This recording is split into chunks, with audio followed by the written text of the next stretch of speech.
Good morning, students. Myself Alan Meena, government PG college Dausa. आज electronics के अंतर्गत बाइपोलर ट्रांजिस्टर के बारे में बात करेंगे। इन 1947 बार्डिन और ब्रेटे ने यह बताया था कि पॉइंट कॉन्टैक्ट संधि समीपस्थ निर्मित पक्षपायस्थ टर्मिनल में धारा नियंत्रित कर सकती है। परिणाम थे 3 टर्मिनल वाली युक्ति का नाम ट्रांजिस्टर। ट्रांजिस्टर का मतलब होता है ट्रांसफर प्लस रजिस्टर, अर्थात एक प्रतिरोध एक स्थान से दूसरे स्थान पर स्थानांतरित करने वाली युक्ति का नाम रखा गया था ट्रांजिस्टर। वर्तमान में उपलब्ध संधि ट्रांजिस्टर कालांतर में वैज्ञानिक शॉकले ने विकसित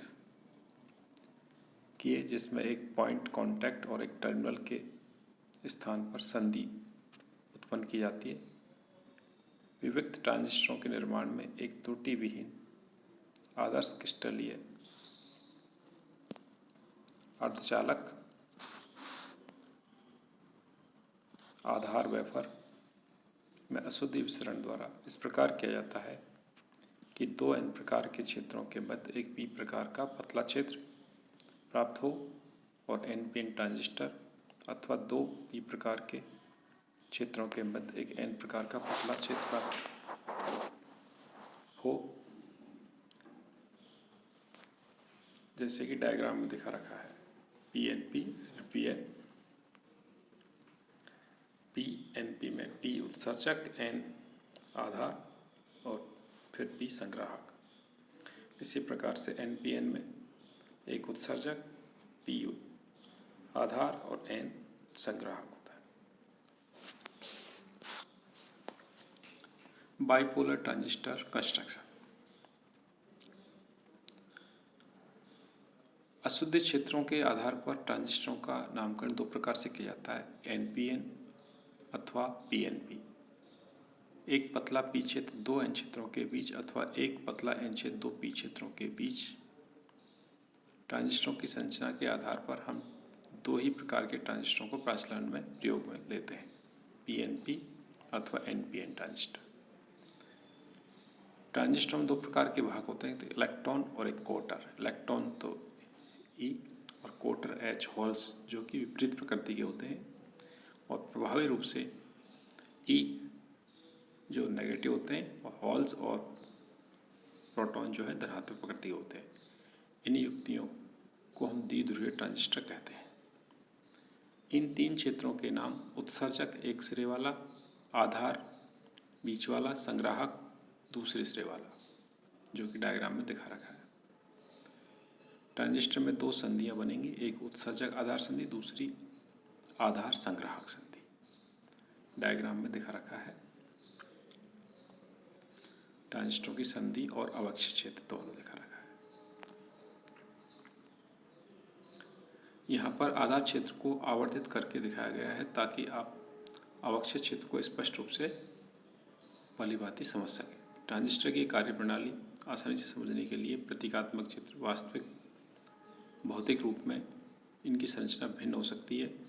उदाहरण के लिए केंद्र में एक N क्षेत्र उत्सर्जक, फिर उसे संकेंद्रिक पतला आधार क्षेत्र तथा अंत में इन दोनों को संकेंद्रिक रूप से घेरता हुआ संग्राहक क्षेत्र तथा N कोई आकृति।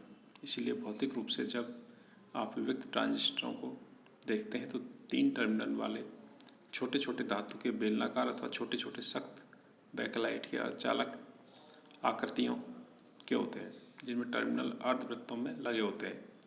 बीच वाले तथा दोनों किनारे वाले टर्मिनलों की पहचान के लिए चिन्ह अथवा विधि निर्माता प्रत्येक युक्ति की टर्मिनल आकृति से लेकर धारा, वोल्टता, परास, प्रतिरोध, परम ताप, परास, आवर्ती, प्रभावी इत्यादि प्रत्येक गुण के लिए कंपनीज के अनुसार उसको प्रेषित किया जाता है, जिसे डाटा शीट कहते हैं।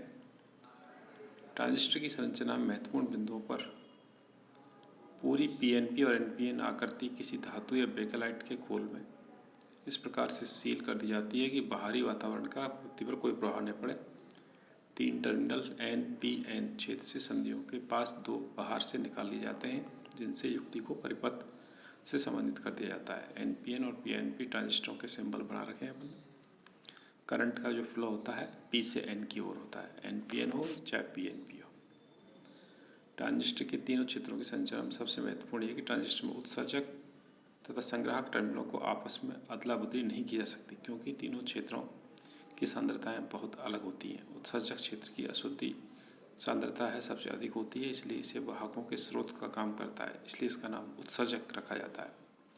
इलेक्ट्रॉनिकी में अशुद्धि सांद्रता कम या ठीक होने पर सिर्फ P अथवा N चिन्ह प्रयुक्त किए जाते हैं और सांद्रता अधिक होने पर P+N+ अंततः और अत्यधिक होने पर P++ और N++ चिन्ह प्रयुक्त किए जाते हैं।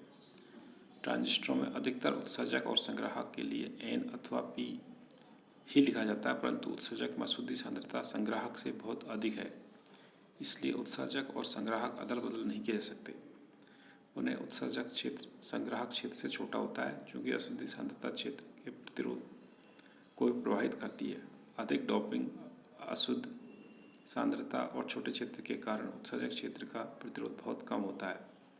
उत्सर्जक क्षेत्र की वाहक संख्या बहुत अधिक है, अतः आधार से उत्सर्जक में बहने वाली इलेक्ट्रॉन विसरण में धारा की तुलना में सांद्रता प्रवणता के कारण अधिक क्वार्टर या होल्स विसरण द्वारा उत्सर्जन के आधार में बहती है। परिणामतः उत्सर्जक आधार संधि अवक्षय क्षेत्र का अधिक प्रसार करती है।